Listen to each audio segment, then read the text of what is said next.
જય શ્રી રામ મિત્રો, આજે આપણે સ્ટોક માર્કેટને વિડીયો નંબર 7 રેકોર્ડ થઈ રહ્યો છે ને આ કોન્સેપ્ટમાં હવે આપણે ફંડામેન્ટલ એનાલિસિસના જે મેઇન કોન્સેપ્ટ આપણે સમજવાના હતા એ આપણે સમજાવ્યા છે. પીઈ રેશિયો, ઈપીએસ શું કહેવાય, બુક વેલ્યુ શું કહેવાય, કેમ કેલ્ક્યુલેટ થાય અને કેમ બંને કંપનીની બેલેન્સ સેમ સેક્ટરને કમ્પેર કરવાની, કયા કયા રેશિયો જોવાના, એ બધું સમજાવ્યું છે. આગળ પણ ડિટેલમાં સમજાવવું છે, પણ પહેલાં આપણે થોડાક ટાઈમ પૂરતો આપણે હવે ટેકનિકલ એનાલિસિસ ઉપર વહ્યા જઈએ. કારણ કે ટેકનિકલ ફંડામેન્ટલ એનાલિસિસમાં જે રિઝલ્ટની ઇન્ફેક્ટ થાય છે ને એની પહેલાં સૌથી પ્રથમ એ ટેકનિકલી ચાર્ટ ઉપર એની અસર થઈ જાય છે. હવે ચાર્ટ ખૂબ જ અગત્યની વસ્તુ છે. ચાર્ટ રેડી, આ બંને અગત્યની વસ્તુઓ છે. હવે આપણે એ વસ્તુ જાણીએ જ છીએ કે ચાર્ટમાં ઘણા બધા પ્રકારની પેટર્ન્સ અવેલેબલ હોય છે.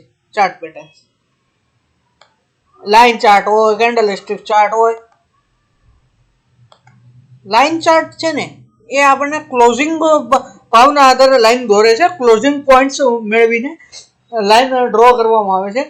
જ્યારે કેન્ડલ ઉપરથી આપણે ઘણા બધા વિચારો આવે છે. હું કહું છું, મુખ્યત્વે આપણું જીવન છે ને આખું કેન્ડલથી વળગેલું જ છે. બર્થડે હોય, એનિવર્સરી હોય, કોઈનો બોર્ન થયો હોય કે કોઈનું ડેથ થયું હોય કે ચર્ચમાં માણસો પ્રે કરવા જતા હોય છે, આ બધું કેન્ડલથી જ થાય છે. કેન્ડલ લાઇટ ડિનર હોય કે ગમે હોય, તો કેન્ડલ જે છે આપણે કે મેં તમને સમજાવ્યું, લાઇન ચાર્ટ હોય છે એમાં આપણને એ પર્ટિક્યુલર પીરિયડની એન્ડિંગમાં શું કઈ એવો ભાવે બાંધ્યો એ વસ્તુ આપણને ખબર પડે છે.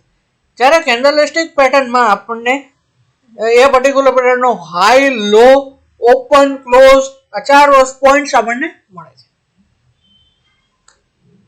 કેન્ડલસ્ટિકમાં ઘણા પ્રકારની કેન્ડલ હોય છે. મુખ્યત્વે એના 3 પ્રકારો પાડી શકાય આપણે: બુલિશ કેન્ડલ, બિયરિશ કેન્ડલ અને ન્યુટ્રલ કેન્ડલ. આ પેટર્ન્સ એમાં કેટલા પ્રકારની છે? ડોજી છે, હેમર છે, શૂટિંગ સ્ટાર છે, ઇવનિંગ સ્ટાર છે, હરામી પેટર્ન છે, મોર્નિંગ સ્ટાર છે, ઇવનિંગ સ્ટાર છે, 3 વ્હાઇટ શોલ્ડર છે, 3 બ્લેક ક્રોવ્સ છે, ડબલ ટોપ, ડબલ બોટમ અને ઘણી બધી વિવિધ પ્રકાર. તો આજે આપણે ડોજી, જે ન્યુટ્રલ પ્રકારની કેન્ડલ કહેવામાં આવે છે, તેના વજહ અને તેના પ્રકારો હું તમને સમજાવું.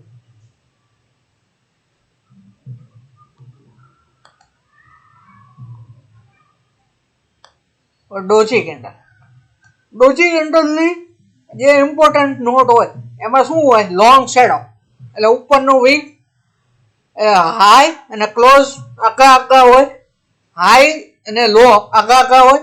જ્યારે ઓપન અને ક્લોઝ બહુ નજીકના અંતરે હોય, ઓલા બે દૂર હોય, એટલે નો બોડી કે લાઇટ બોડી કહેવાય. અને લોંગ શેડો એનો મિનિંગ શું થાય? ડોઝી જુઓ તમારે શું સમજવાનું? પહેલા ડોઝી જુઓ તો એમ સમજવાનું, જો ટ્રેન્ડ બુલિશ હોય તો એમ સમજવાનું કે હવે બિયરિશનું સ્ટાર્ટિંગ થવાનું છે, એમ સમજી લેવાનું. જો બિયરિશ પ્રકારનો ટ્રેન્ડ હોય તો એમ સમજી લેવાનું હવે ટ્રેન્ડ રિવર્સલ થશે અને ભાવ ઇન્ક્રીઝ થઈ શકે છે. ડોઝી કેન્ડલ જ્યારે સપોર્ટ લેવલ કે રેઝિસ્ટન્સ લેવલ ઉપર આવે ને ત્યારે ઇમ્પોર્ટન્સ એ સમજવાનું કે કદાચ એ સપોર્ટને તોડશે કે રેઝિસ્ટન્સને બીટ કરશે. રેઝિસ્ટન્સને બીટ કરશે ને અપ ટ્રેન્ડમાં જઈએ તો કઈ વાંધો નથી. ડોજી છે ને, ડોજી એને 7 પ્રકાર છે. Classical doji. હવે ક્લાસિકલ ડોજી એટલે એવા પ્રકારની ડોજી કે 100 રૂપિયા ભાવ ઓપન થયો, બરોબર છે, 101 ભાવ ક્લોઝ થઈ ગયો, પણ એ 110 જઈ એવો છે અને 90 પણ જઈ એવો છે. હવે એ જે પ્રકારની પેટર્ન કહેવાય ને, એ 4 ભાવ ભેગા થઈને જે પ્રકારની પેટર્ન બનાવે ને ડોઝી પેટર્ન બનાવે છે. અને એ છે ને સ્ટાન્ડર્ડ ડોઝી કહેવાય, કારણ કે એમાં બોડી છે ને તમારી સેન્ટરની લગભગ નિયરેસ્ટ આવેલી હોય છે. લોંગ લેગ ડોઝી એટલે કે આ તમને એક્ઝામ્પલ આપ્યું, 100 એ ઓપન થયો અને 101 ક્લોઝ થયો, એક કીધું ને મેં તમને, એમ જ હોય. પણ એ 104 ઓપન હોય ને 105 ક્લોઝ થઈ ગયો હોય અને 90 અને 100 110 ની તો મારી દીધી છે. હાલો આપણે એનો હેજ રાખવાના છે. હવે હું કહું ને તમને તો એ લોંગ લેગ ડોઝી કહેવામાં આવે છે, જેમાં એ શેડો કઈ સેન્ટરમાં હોય એવું જરૂરી નહીં, એ કઈ બોડી કઈ સેન્ટરમાં બને એવી જરૂરી નથી. ડ્રેગનોફ્લાય ડોઝી એટલે એવા પ્રકારની ડોઝી 108 પ્રાઇસ ખુલ્લી 190 ક્લોઝ થઈ પણ 110 એવો 90 નીચે જઈ આવ્યો. હવે એવા પ્રકારની ડોઝી કેન્ડલ બને એને ડ્રેગનોફ્લાય ડોઝી કેન્ડલ કહેવામાં આવે છે.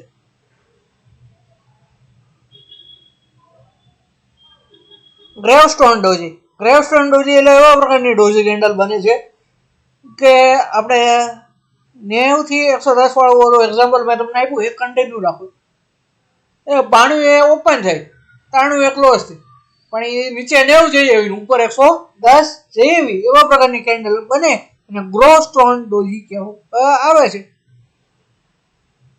4 પ્રાઇસ ડોઝી એટલે એવા પ્રકારની ડોઝી કે જરા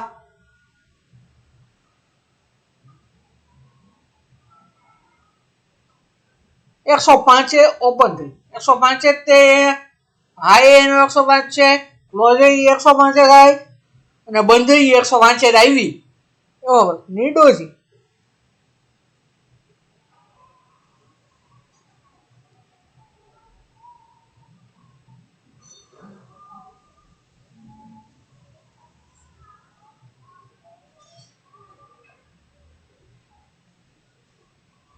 રિક્સોમેન ડોઝી પણ એવા પ્રકારની કેન્ડલ છે. Thank you friends listening. પણ હવે આપણે ચાર્ટમાં કેવા પ્રકારે ડોઝી બને છે અને ટ્રેન્ડ રિવર્સલ થાય છે કે નહીં એ આપણે જોઈએ.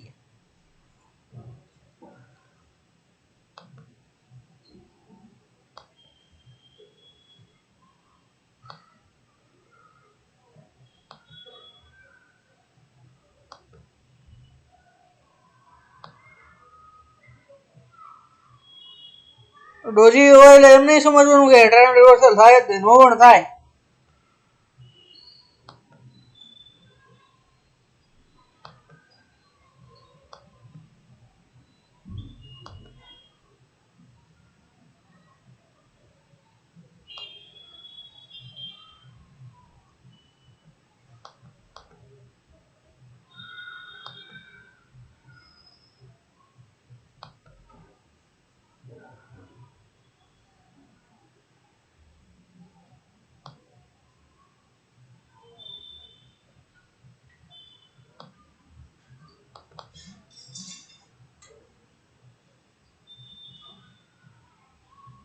હવે જોઈ લઈએ. ચલો આ ડોઝી બની ગઈ, ટ્રેન્ડ અહીંયા સુધી આવવો હતો, ડાઉન ગયો. હવે જો અહીંયા ડોઝી બની ગઈ, ટ્રેન્ડ અપ જવા માંડો. It is a important of doji in our life. HDFC bank બતાવી અને ડોઝી કેન્ડલ જો સપોર્ટ અને રેઝિસ્ટન્સ આવે ને એટલે સમજવાનું તમારો સપોર્ટ કે રેઝિસ્ટન્સ તોડવાની તૈયારી ચાલી રહી છે. આ ડોઝી ક્યારે બને? જ્યારે બાયરો અને સેલર બંને વીક હોય ને ત્યારે આ પ્રકારની કેન્ડલ બને ડોઝી કેન્ડલ, અધરવાઇઝ ન બને આવા પ્રકારની candle. Thank you friends listening.